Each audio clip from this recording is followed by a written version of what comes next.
नमस्कार बच्चों, एक बार फिर से आप सभी का स्वागत है आपके अपने YouTube channel the PCM vision में। जैसा कि आप सभी को मालूम है बच्चों, JCRT के द्वारा क्लास 9 और क्लास 11 के टर्म 2 के मॉडल पेपर को जारी कर दिया गया है। अभी तक आपने मॉडल पेपर को डाउनलोड नहीं किया है तो डिस्क्रिप्शन में इसका लिंक दिया हुआ है, आप लोग वहां से डाउनलोड कर सकते हैं। तो आज के इस वीडियो में हम लोग क्लास 11 की हिस्ट्री के मॉडल पेपर सेट 1 को डिस्कस करने वाले। तो वीडियो पे आप लोग अंत तक बने रहिएगा और वीडियो अच्छा लगे तो वीडियो को लाइक करके दोस्तों में शेयर अवश्य कीजिएगा। तो चलिए शुरू करते हैं आज के वीडियो को। तो सबसे पहले हम लोग सामान्य निर्देश को समझते हैं बच्चों। इससे आपको पैटर्न के बारे में समझ में आएगा कि कुल कितने प्रश्न है, उनमें से कितने प्रश्नों का उत्तर आपको देना है, कौन से प्रश्न पर कितना मार्क्स का है और उसके उत्तर को आपको कितने शब्दों में लिखना है बच्चों। तो देखिए बच्चों, फुल मार्क्स का आपका कितना है 40 और इसके लिए आपको कितना समय दिया जा रहा है 1 घंटा 30 मिनट, यानी कि 1.5 घंटे समय आपको दिए जा रहे हैं बच्चों। तो देखिए बच्चों, और कुल प्रश्नों की संख्या कितना है, टोटल कितने प्रश्न है आपके 19 प्रश्न है। उनमें से प्रश्न संख्या 1 से लेकर के 7 तक आपका अति लघु उत्तरीय प्रश्न है। इनमें से किन्हीं 5 प्रश्नों का उत्तर आपको एक वाक्य में देना है। ठीक है, तो 7 में से 5 प्रश्नों का उत्तर आपको एक वाक्य में देना है। प्रत्येक प्रश्न आपके कितने मार्क्स के हैं, 2 मार्क्स के हैं। ये हो गया आपका सेक्शन ए। अब सेक्शन बी देखिए। सेक्शन बी में भी आपका 7 प्रश्न है बच्चों।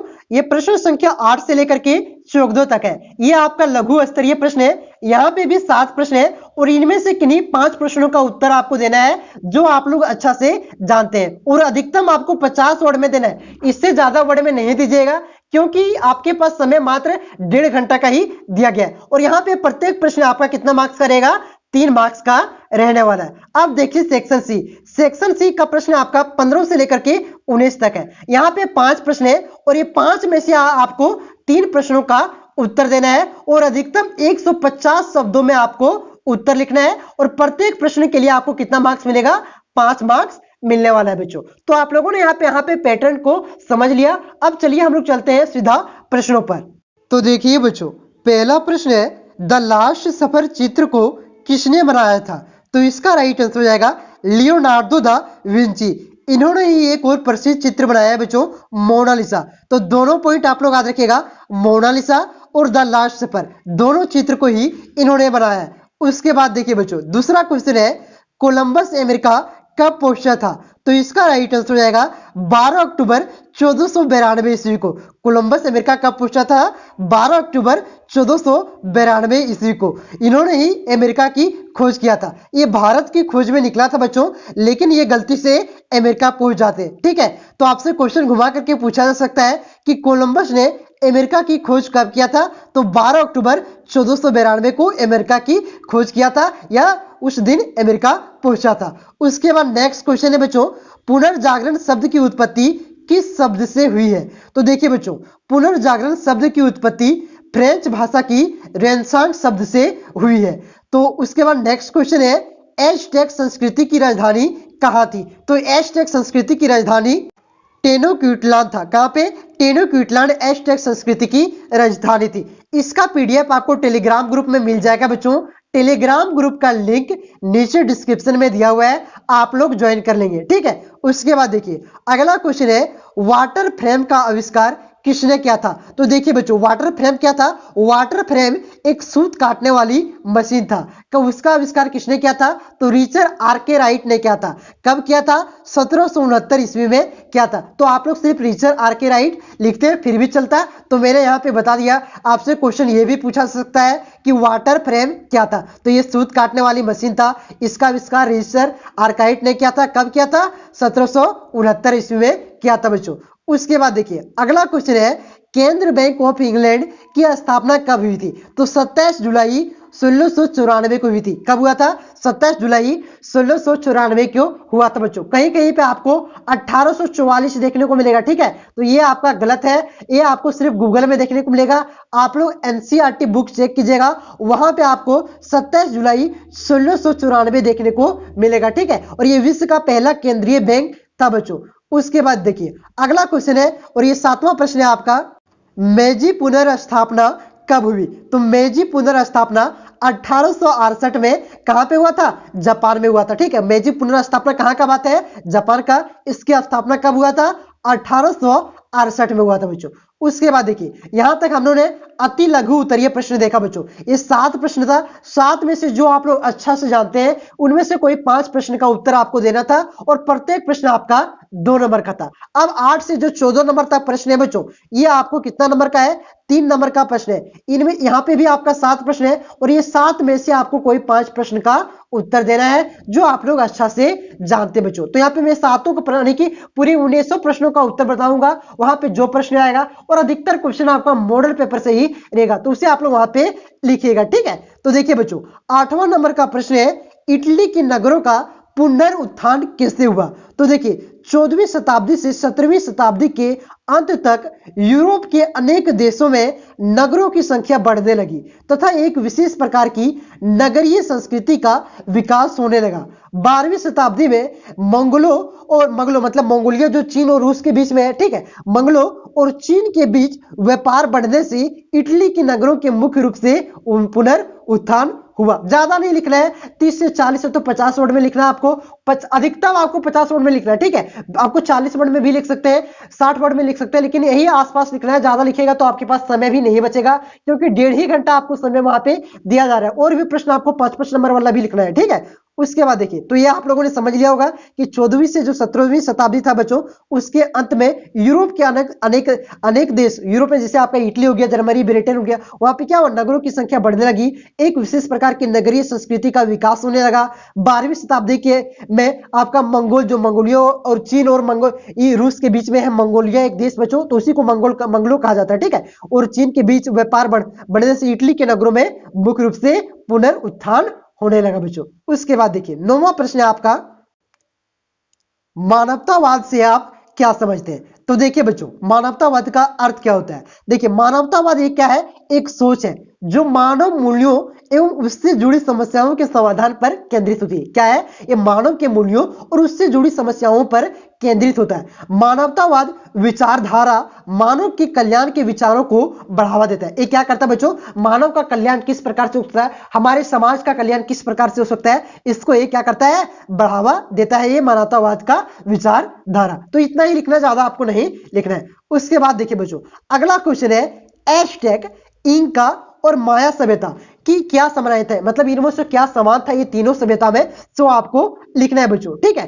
तो यहाँ 3 नंबर का है, तो 2 समानता यहाँ आपको लिखना है, ज्यादा नहीं लिखना, 2 2 यानी कि 4 हो जाएगा। तो क्या समानता थी? देखिए बच्चों, देखिए वहां पे आप लोगों ने टर्म 1 में पढ़ा होगा मेसोपोटामिया की सभ्यता, तो यहाँ पे आपसे क्वेश्चन ये भी पूछा सकता है कि एज़टेक और मेसोपोटामिया की सभ्यता में क्या समानता था, तो यहाँ पे आपको पूछा। ये मॉडल पेपर है, समझे, मॉडल पेपर के अनुसार जैसा ही आपका क्वेश्चन में रहेगा इसी प्रकार का क्वेश्चन आपका रहेगा, सभ्यता से सो बताया जा रहा है। जरूरी नहीं कि यही क्वेश्चन रहेगा, लेकिन लगभग इस बार आपका 50 से 60% क्वेश्चन मॉडल पेपर से ही रहेगा बच्चों, ठीक है। तो देखिए क्या क्या समानताएं थी, देखिए बच्चों, एज़टेक मैक्सिको की मध्यवर्ती घाटी में, ठीक है, और इका आपका जो है बच्चों वो आपका अमेरिका, दक्षिणी अमेरिका, तथा माया जो है आपका बच्चों ये आपका अमेरिका के युतकान पर प्रायद्वीपीय में विकसित होने वाली ये 3 सभ्यता थी। और मेसोपोटामिया जो आपका रोम में था, सिंधु घाटी आपका भारत पाकिस्तान में था, ठीक है। तो ये आपको मैंने बताया कि एज़टेक आपका कहां विकसित हुआ, युक्ताना आपका कहां पे विकसित हुआ था, ठीक, सॉरी माया आपका कहां पे विकसित हुआ था, इका आपका कहां पे विकसित हुआ था, ठीक है।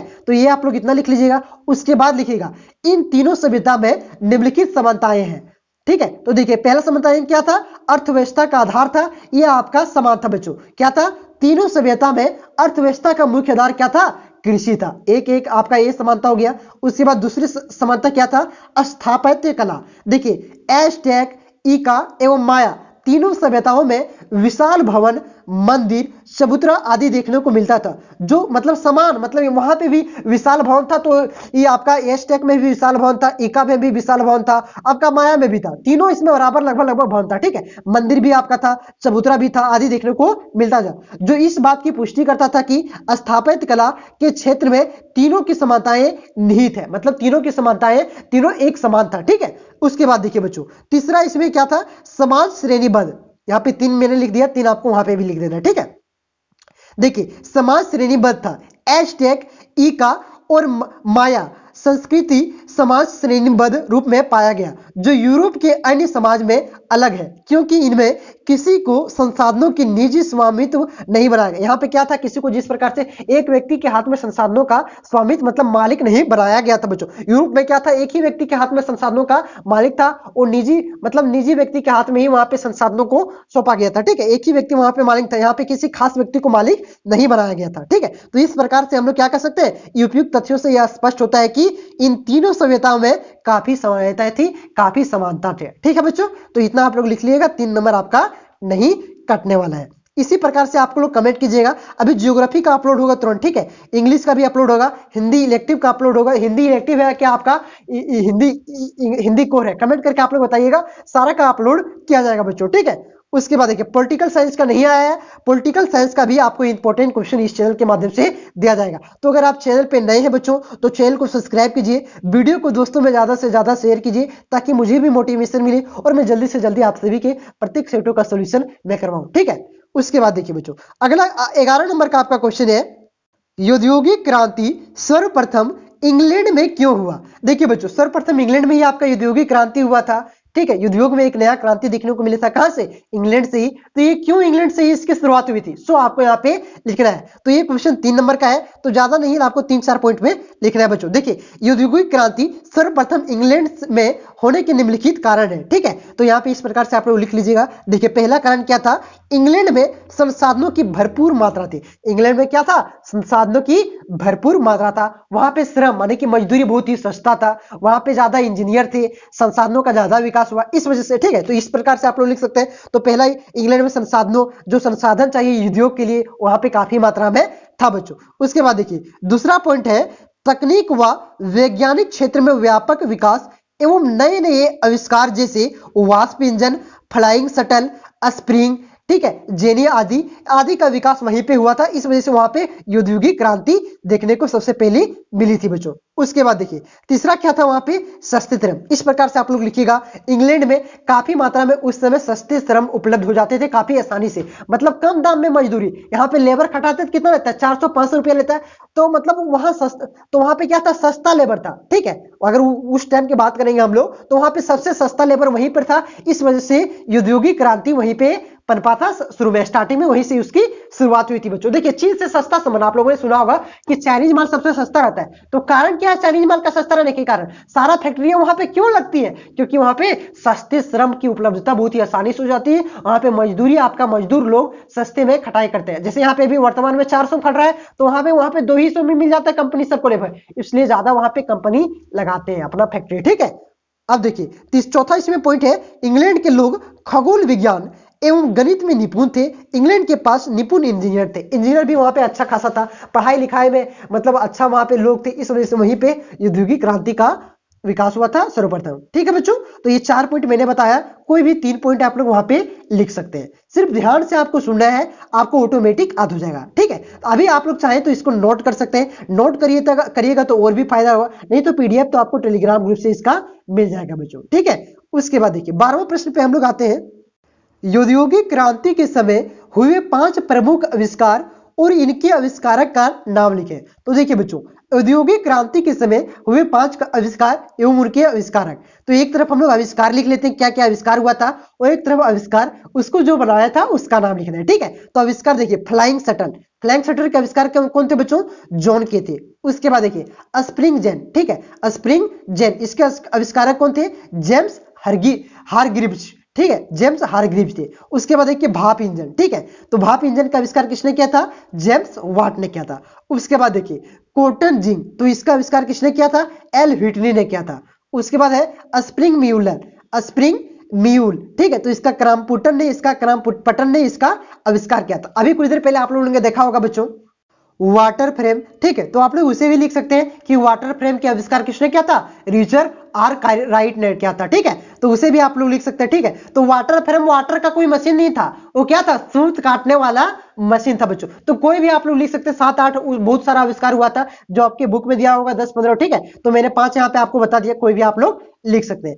उसके बाद देखिए बच्चों 13 नंबर का प्रश्न आपका, कोरिया ने 1997 में विदेशी मुद्रा संकट का सामना किस प्रकार से किया? जिस प्रकार से अभी आप लोगों ने सुना कि श्रीलंका आपका दिवालिया हो गया, मतलब वो आपका क्या होगा, विदेशी मुद्रा भंडार उसका लगभग बहुत ही कम बचा, $1 बिलियन के आसपास बचा, मतलब जीरो के बराबर उसके पास विदेशी मुद्रा भंडार बचा हुआ है। ठीक है, तो ऐसा ही स्थिति किसके पास आया था? कोरिया के पास आया था। कब? 1997 में। तो उसने इसका किस प्रकार से सामना किया था बच्चों, सो आपको लिखना है। और ये क्वेश्चन आपका भी आई है, आप लोग लिख के रख लीजिए, ये आपके बोर्ड एग्जाम में फिक्स आएगा। ठीक है, ये वर्तमान का इश्यू बना हुआ श्रीलंका को लेकर के, तो ये आपके बोर्ड एग्जाम में फिक्स आएगा। तो देखिए बच्चों किस प्रकार से उसका सामना किया था। देखिए 1997 में व्यापार में घाटे, वित्तीय संस्थाओं के खराब प्रबंधन एवं कई कारणों से विदेशी मुद्रा संकट उत्पन्न हुआ। इस विदेशी संकट का सामना कोरिया ने निम्न प्रकार से किया। तो देखिए बच्चों, पहला किस प्रकार से किया, पहला पॉइंट है, कोरिया ने इस संकट से उभरने के लिए IMF का मतलब क्या होता है? International monetary fund. ठीक है, ये क्या करता है बच्चों, ये क्या करता है, जो भी देश अगर दिवालिया घोषित हो गया, कर्ज में डूब गया, उसको क्या करता है? ये कर्ज देने का काम करता है। ठीक है, इसका मुख्यालय कहां पे?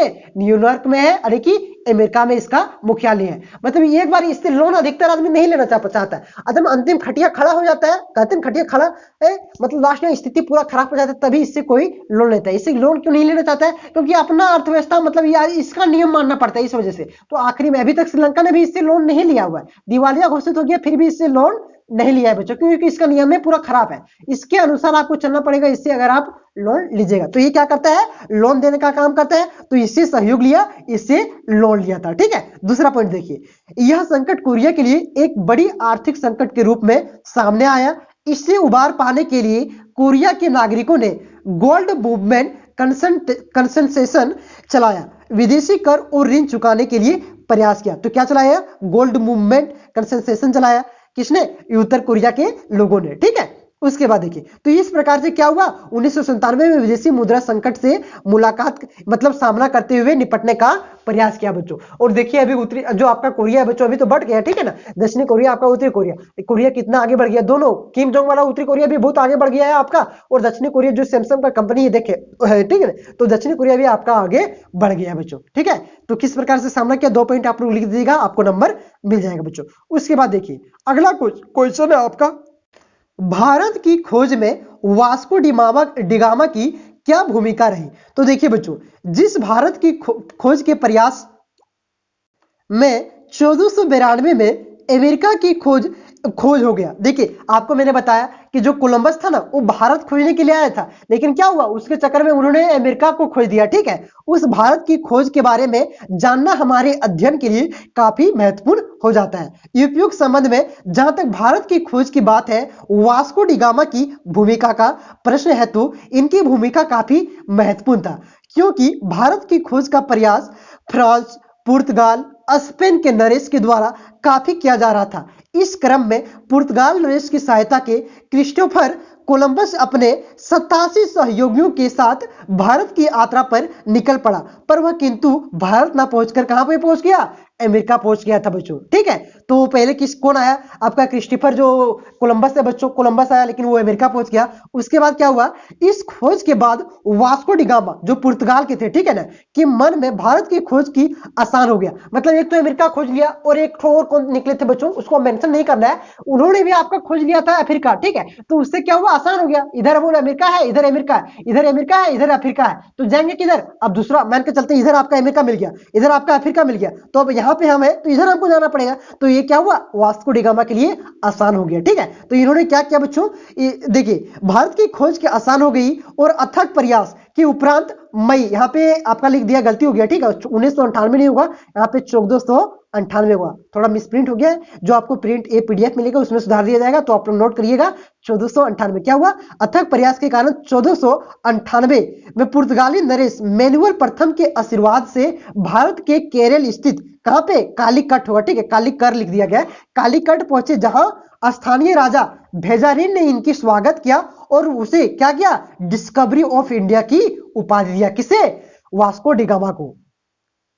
तो इस प्रकार वास्को डिगामा ने भारत की खोज कर पश्चिमी देशों के लिए व्यापारिक मार्ग की खोज किया था। देखिए यहाँ पे बहुत सारे बच्चा जैसे अभी भी सोच रहे होंगे, ठीक है, सुनिएगा ध्यान से।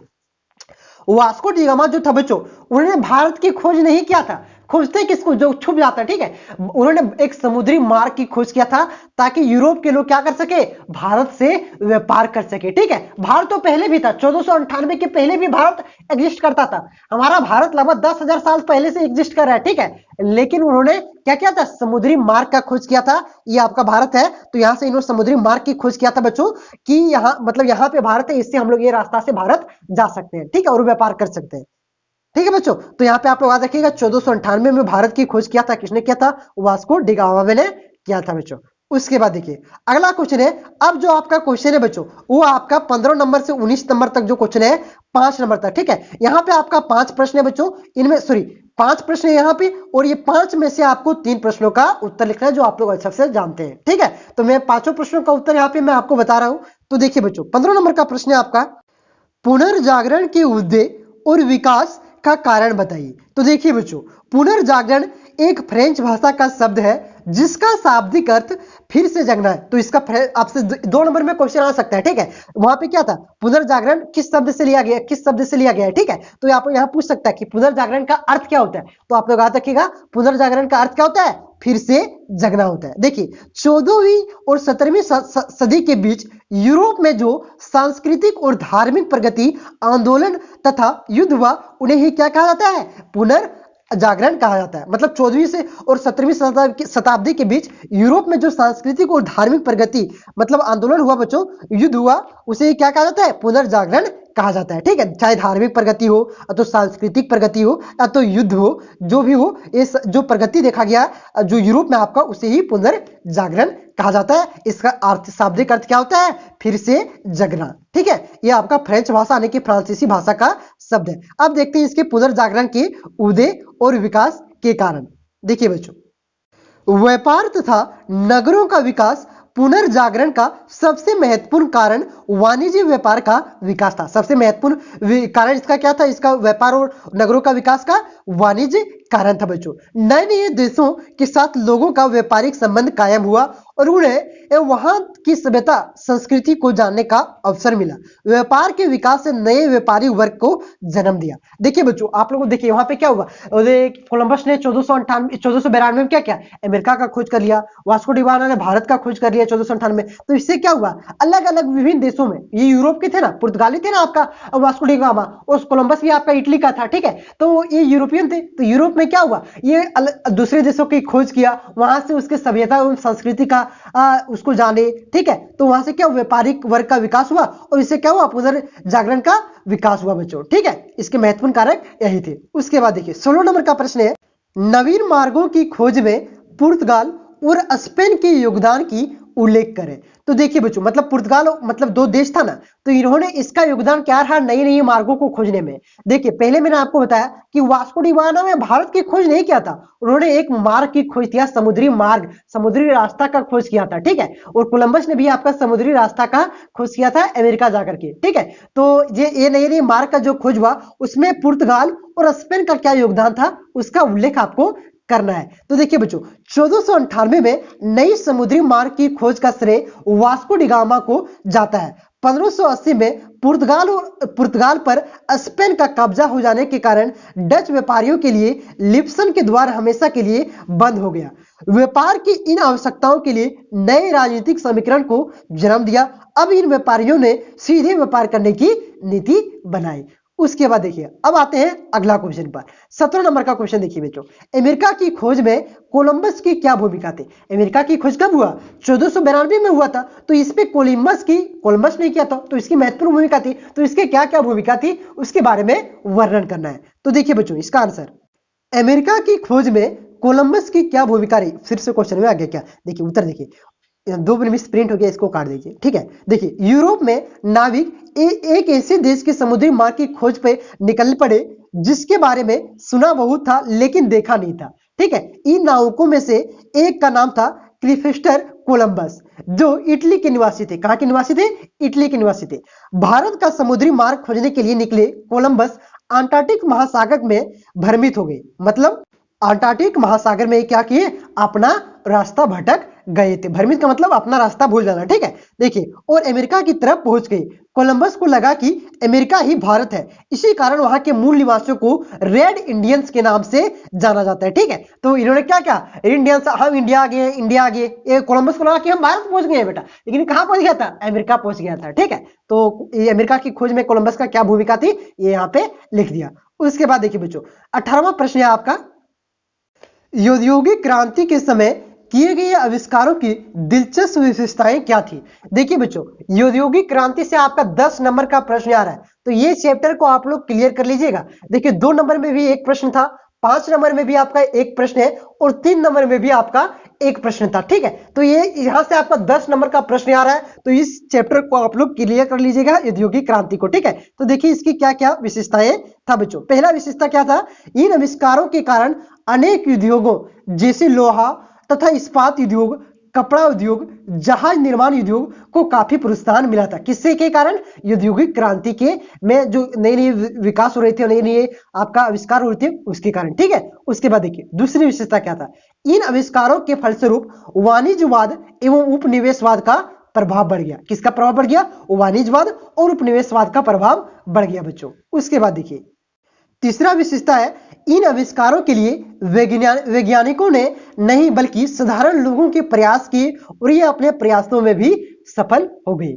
उसके बाद देखिए चौथा पॉइंट है, इन आविष्कारों एवं उपनिवेशवाद के कारण भौगोलिक खोजों एवं अंतरराष्ट्रीय बाजारीकरण को बल मिला। मतलब भौगोलिक खोज हुआ, ठीक है, और अंतरराष्ट्रीय बाजारीकरण, अंतरराष्ट्रीय बाजार को बल मिला बच्चों। उसके बाद देखिए 5वां पॉइंट है, कच्चे माल की प्राप्ति तथा तैयार माल की खपत के लिए इंग्लैंड को एक विस्तृत बाजार की आवश्यकता पड़ी।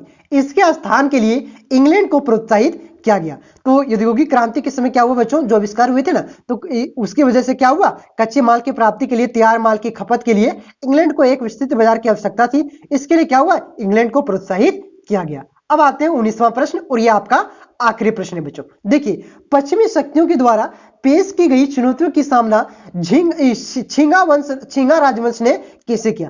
तो देखिए बच्चों, चीन की छिंग राजवंश पश्चिमी शक्तियों द्वारा पेश की गई चुनौतियों का सामना करने के लिए में असफल रहा। 1839 से लेकर के 42 में ब्रिटेन के साथ हुए अफीम युद्ध में इसे कमजोर बना दिया गया। देश के सुधारों एवं परिवर्तनों की मांग उठने लगी।